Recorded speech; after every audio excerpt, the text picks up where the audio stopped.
The word yawm, which means day, in the singular, without any suffixes. I say without suffixes because we have in the Quran yawma idhin, that day.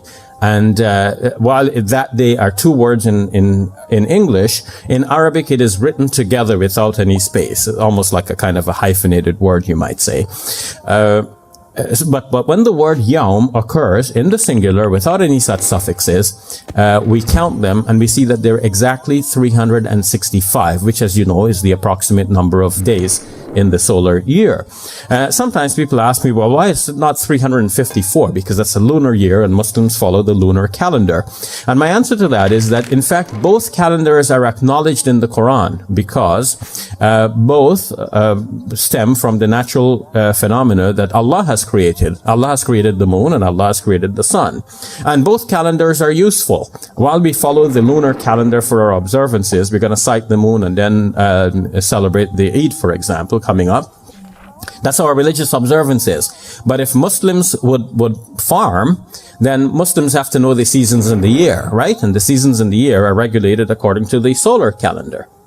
So we need to know both, even as Muslims, and both are acknowledged in the Quran in Surah Al-Kahf, because we know the story of the people of the cave. It says that they remained in the cave for 300 years, and then the Quran puts it in a strange way by saying wasdadu tis'a, and then they add 9. And that amounts to 309. But why did the Quran put it in such a strange way by saying 300 and add 9 instead of just simply saying 309? Well, the commentators on the Quran say that it's put in this way because 300 is the count of solar years and 309 is the equivalent in lunar years, which means that the Quran has obviously acknowledged the existence of both calendars and the validity for different purposes.